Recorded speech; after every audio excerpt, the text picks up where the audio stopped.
My name is Richard Katzma. I work for U.S. Fleet Forces Command, and I'm here to answer questions and concerns from individuals at this presentation.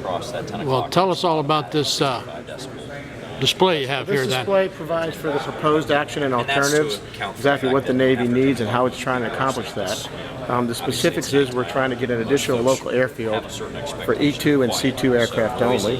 The turboprop aircraft, they're multi-crewed, multi-engine.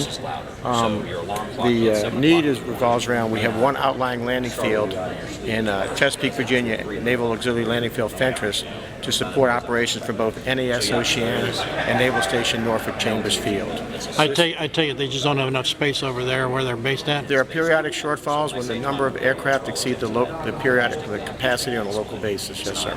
So is that something that could be taken care of, scheduling and practice times for the pilots? The way we're taking, well, not scheduling and practice, the way we're handling it now is we send detachments down to White House, Florida for these aircraft 5 to 6 times a year for 2 weeks at a time.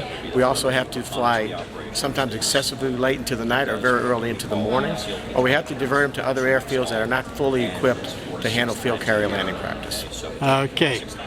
Since you're looking at the Emporia Airport, and our people probably want to know, is there going to be practice sessions before a decision's made so that the local people can hear exactly what it is, see what it is, instead of just reading about it or hearing about it? All I can tell you is that there's nothing scheduled at this time. That'll be something that will have to be brought back to the chain of command if the community says that's something that they are concerned about. You mean they haven't thought about doing that before?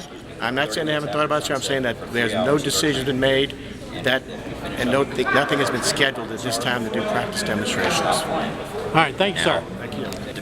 To prevent our crew day, the guys that are flying the airplane, from being too long, we also move the day period closer to sunset so that we end up having a period where the aircraft are down. So we may fly a 3-hour training period during the day, a couple hours before sunset, take a break to do the maintenance on the aircraft, at which point the aircraft would go back to Norfolk, get their maintenance, the crews would rebrief, get their safety briefs, man up, and then come back out here again, trying to aim for as close to 30 minutes after sunset as possible to get done as quickly as possible. I was trying to do the math with 45,000 maneuvers or 45,000 actions. Yes, sir. It was 20,000 touchdown, 20,000 pickup. Yes, sir. And then 5,000, I think, other. But I was trying to do the math in terms of how many that might be per day.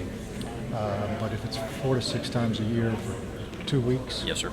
Okay, so roughly how many times a day would it be while you're here? Well, part of that is driven by actual pilot training requirements. If we have a rather large pilot training group, then we may end up being here for a little extra time during the day. So we'll bring 5 aircraft, we'll bring all the pilots that need the training, and we will go and each pilot will get 8 passes. That means 8 times around the pattern.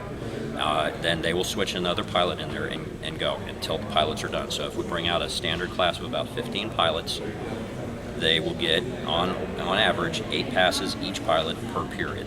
And again, if we can put 5 aircraft in the pattern, then our training period is lessened because we can spread out those pilots over the 5 aircraft. If we bring fewer aircraft, the training gets a little longer. Okay, so you figure right now, when I ran the numbers, it was 32 passes per aircraft times 5, 160 passes, I believe that. Make sure my public math is right. 160 passes per period for 5 aircraft in the pattern. So that would be the number of passes. Times that by, let's say, 2 periods per day. So 300 times 10 days, so about 3,000 in a training evolution. For the FRS now, that's, again, times that by 4 to 6, there's 18,000 passes. I bring the operational squadrons in, they train fewer pilots, bring fewer aircraft, and would stay for less time. That makes up the remaining time with regards to the passes that we would have. And then the 5,000 that you noted, those are considered for any time we approach coming into the airfield. It's the initial approach. And then when we go home, if we do a airborne crew swap where we take a pilot out of one seat, put another pilot in from inside the aircraft, we would take up a holding pattern. That would be one operation as well. So that 5,000 is kind of our comings and goings along with our holding. Now, Hi, I'm Bonnie Curtis, and generally this poster station is how the Navy assesses noise. The Navy assesses noise in two different ways. First, we look at the impacts, the estimated impacts from the total operations over a 24-hour period, considering all the operations, time of day, duration, and we look at the single events and estimated noise, calculated noise from the single events as well. All right, so tell us about the noise of these aircraft. Well, these are twin-engine turboprops, and they are significantly quieter than jet aircraft. That's understandable. So what's the noise levels? Well, we did a complete analysis. We analyzed that. We have the analysis here on this poster station and within the study itself. We've analyzed the cumulative impacts, prepared noise contours, and we've also analyzed some different single events based on points that were identified within the community. Hi, I'm Rick Keyes from U.S. Fleet Forces Command, and I'm here tonight to explain a little bit about the potential noise impacts if Emporia was selected for the E2 and C2 operations. We are looking at two different options in Emporia. One option here is this represents 3 aircraft in a pattern and represents a smaller pattern around the airport. And then our other option over here on the right is if we had up to 5 aircraft in the pattern. That's probably the table the paper was referring to. Elongate As far the as pattern what you somewhat. hear. The impacts from to fit the 5 contours aircraft. is The noise a impacts federal that's the metric general that pattern we here. This use is the kind of in the other federal ideal government line, to and determine aircraft do vary long-term left and right of community that line when they fly.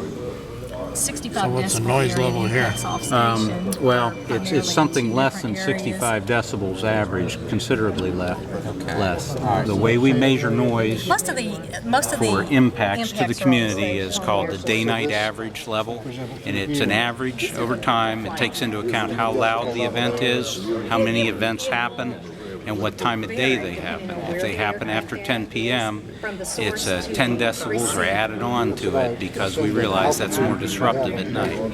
And so what the study shows is the area of impact from noise is almost entirely contained on the airfield property, denoted by these black lines. So I take it you've already flown this and checked all this out. This is used what's called an acoustic model. So in other words, you don't have the aircraft over here flying to check all this out. No, we don't. That is not the accepted method. We measure the aircraft sound in a controlled environment, and then we apply the power settings, altitudes, and environmental conditions to model the noise. So do you think it'll ever come to pass before the decision's made whether you're going to go ahead and fly some of these so that people in the area can hear exactly what they're... Because people see this, they hear you talking, they want to actually hear the aircraft. They want to hear exactly what the noise is. Right. That's seeing is believing and hearing is believing for these folks. Well, right now we don't have any flight demonstration planned, but that's what we're here for tonight, is to get public input, and certainly if we get requests for a demonstration. How many we'll take requests that do you have up. to have in order to do it? There's no cutoff number. Okay, well, I'm requesting it on behalf of the people of Emporia. Okay, that'd to be hear that. great. All right, so what else can you tell us about the impact of the noise?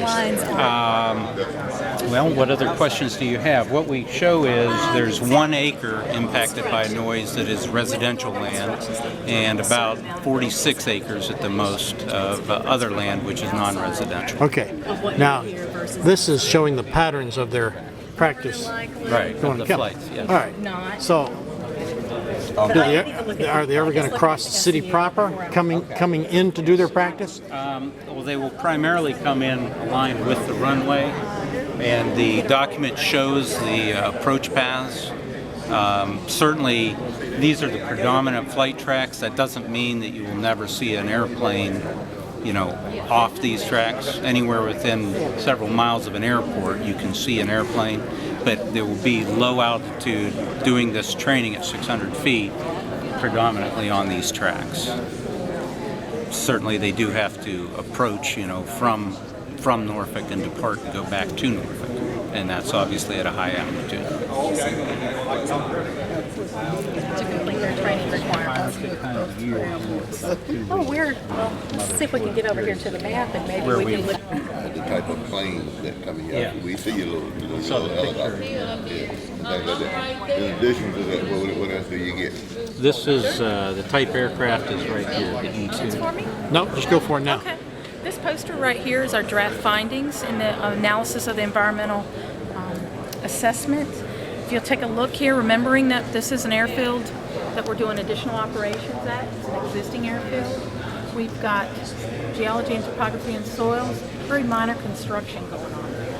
So very minor soil and erosion issues, and those will be managed with best management practices and erosion sediment controls. Air quality, non-attainment. This is an attainment area, so we're well within the limits of those air quality So what does the Navy plan on standards. doing to modify the current airport? What we're doing, we've got here, right here in the middle, see the concrete pad? This is the equipment piece that we use for the airfield training. That's called an IFLAWS.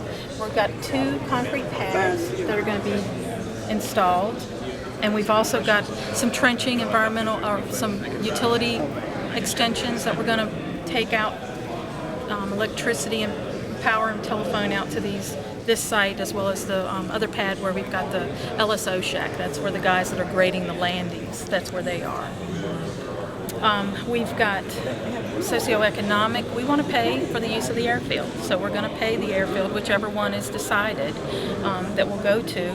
There's minor initial construction projects that we'll be paying for, as well as the Emporia, a contract for services, because right now they don't have the wildlife control, they don't have a couple of things we need, fire and rescue, those kind of things that will be outlined in a services provision. And then for Wallops, the other site we're looking at, there's a potential for a little bit of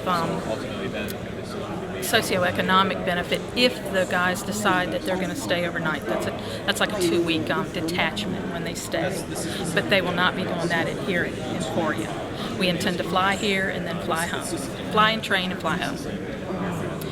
Safety is our last area that we've looked at, and safety is always a priority, and that's why we train.